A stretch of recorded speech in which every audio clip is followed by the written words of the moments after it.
Thoughts on this defensive football team you're about to play? Very good defensive football team. Up front, very talented, use their hands very well, great initial quickness. Linebackers can run sideline to sideline, very gifted in the corner spot. I think they played very good man coverage. I think the safeties, Mr. Hooker is a very good football player, very, very talented football team, very talented defense. It seems like Indiana was having some success getting a little bit of pressure on John in the last game. What was, I guess, the factor there that was causing that? Indiana does a nice job. The Indiana going into the game was a big-time pressure team. They had a lot of different looks, what they did. Fundamentally, some of it was in terms of just us moving our feet, keeping our head out of there, covering guys up, IDing things. We got to do a better job with that, and I got to do a better job coaching it. How did John progress in your mind from the start of that game to the end? I think he did an outstanding job. He made a play when there was supposed to play to be made. He managed the game very well. He took a timeouts when he needed to. And he established that drive with 9:42 left in the fourth quarter. We took it down, make them use their last timeout, gave the ball back, I believe, with like 50 seconds on the clock. I mean, John did an outstanding job. Did you and the line have a chat at halftime about what needed to happen in the second half? John, pick him up a little bit maybe? I read that about Mags. I don't actually remember if I did say something. They do always talk about running the football. I trust them with my whole heart and soul. And maybe we did. We went over, like we normally do, our normal things at halftime, talking about it. We talked about running the ball. We talked about protections. Talked with the whole group offensively what we were going to do going into the second half. But I do rely on those guys. I do, in terms of just what they're feeling, how they're feeling it, because they're the ones out there doing it. Do you want them to put more on their shoulders at this point? Your quarterback, whatever the situation is, either a guy making his only a second start or a guy that's banged up. Do you tell the line, like, you guys need to carry more weight this week? Or? No, I mean, I think every week you challenge them. Every week's a new challenge. And they understand the expectation level, what needs to be done in the room. I don't think you ever put added pressure on them. I think that we just understand that in the offensive line and defensive lines and quarterback, any position there on the field, you got to deliver at a high level, but I don't think you try to put added pressure on them. Just demand. It's the balance between sticking true to what you do well and then changing tendency in a game like this. I think the bottom line is you do what you do really well. You game plan them. You try to attack their weaknesses. You get a feel if they're doing some things that are differently out there that you make sure that you do adjust. But the bottom line is we just do what we do.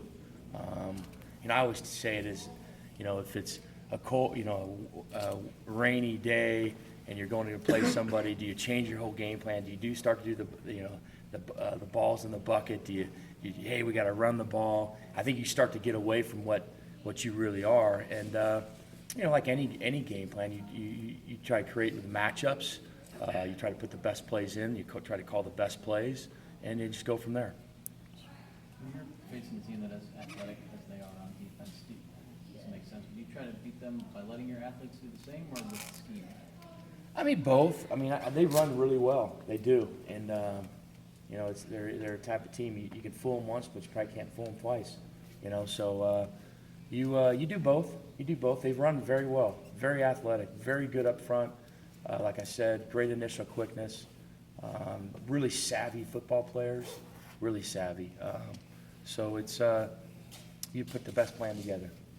And going against a team that puts up big offensive numbers the way they do, is there more pressure on the offense at Michigan to do the same? No.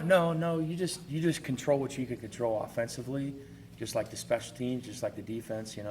My job is to coordinate this offense, but it's a good question. You just stay on course. In any type of game, you're going to get a storm. You weather the storm. You find out the best answers. You deliver the best answers, and you get the players to execute at a high level. When you're game planning, to what extent can you plan for that? A lot of things you can't plan for, but you go through all the different scenarios in the game. You got the 4-minute, you got the 2-minute, you got the red zone, you got backed up, you have all the different third downs. You go through it and you think, you always go through your mind, well, if they do this, play this coverage, what are you going to do? If they're going to play this front, they bring a lot of this pressure. You kind of always have a little bit something on that call sheet. If they start to do something, you can change, and be able to maneuver. You just don't want to be pigeonholed. So, at times you start to think like you want to think like their defensive coordinator. right? How would you attack us? What are you going to do to us? You know, and look back at games and different things that they've had done in the past. And, you know, Coach Schiano being there, you know, what did he do at the previous employer where I was, you know? What did he do when he played against them? How much do you look at what other teams have had success with against them and kind of incorporate that? Well, you always look. You look at what hurts them, you know, you look at the other teams and evaluate. You put that in consideration and you take what you need to take. Looking at Gianno's NFL film? Yeah, he was at Tampa Bay at the time and Rutgers at the time. And, you know, there's a lot of different places that we've crossed over. Some of the players were saying that Wilton is taking snaps. Yeah, What taking it- snaps is day to day. We'll make that decision when we need to make it. That's in the doctor's hand, and ultimately Coach Harbaugh will make that final decision and being the head football coach with the doctors. Dave Granito. Can you make a decision on that real late in the week? Because you kind of need to know early. Yeah, I think you can do it whenever you can do it, you know. We've had guys before, you know, Frank Gore, when we were at the Niners, you know, he was kind of a little banged up. We took him out, we warmed him up, he looked good, we made a decision. You got the head coach, you got the doctors, you got the trainers, and you make what's the best decision for that young man's health and for the football team. It's not different for a quarterback, though? No, it's any position. I mean, a position's a position, you know. How much is this an atonement for last year's game, too? Do you even think about that? Nah, I mean, you know, you always, whenever you lose a game, it hurts you, and you don't want it to ever happen again. But, you know, this is the next opponent up, and we're going to put the best game plan together and, you know, stay even keel. You don't want to get emotionally hijacked and think this, think that, you know, just put our players in the best situation and let's go out and execute at a high level. Does Wilton lobby to play throughout the week? Is he someone who's asking that? Wilton's an unbelievable competitor. I wouldn't say he ever would lobby, but he's ready to go if he's able. How healthy does he have to be to get on the field? You know, that's really up to Jim and up to the doctors and the trainers, and we'll make that final decision when we need to. And I can't put a percentage or, you know. Is it more of an issue of whether he can play or whether him at whatever capacity he can play is better than John? We want the best for Wilton and for our football team. Time for one or two more for Coach? Can you sense a little more energy among the seniors wanting to win this game, not having won it yet? You know, yeah, I mean, you see that, and I think it's excitement in the air. You know, just like every week, you know, it's the last final regular season game, and you know, there's a want to play at a high level. Is there more excitement? I think you know, this is a great time of the week, Thanksgiving, because you got a lot to be thankful for, and you play this game, you be able to break bread with your family on Thanksgiving and the team, and I think there's always excitement around this team around this time. Anytime you get to play a football game on Thanksgiving and that week, it's a neat time of the year. You know, you look back at times in high school, maybe you don't make it far enough in the playoffs. You know, it's like, gosh, this is a great day, right? And everybody's got their turkey bowls on Thursday, and it's a very thankful time. If it is John that starts, what did he gain from that Indiana game?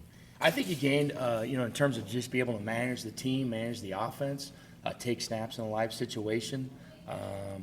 You know, just another chance for him to do it. You mentioned this week, how about Jim? He talks about treating every week the same. Did you see anything differently from him No, this week? you know, I've been with Jim for a long time. No, he's the same, just like I'm the same. You know, it's put the best plan together. You lead the team, you lead the players, you get the players to practice hard, you get them to execute, you get them to understand the game plan, and take day by day. You don't want to be better today than we were yesterday, and just keep going.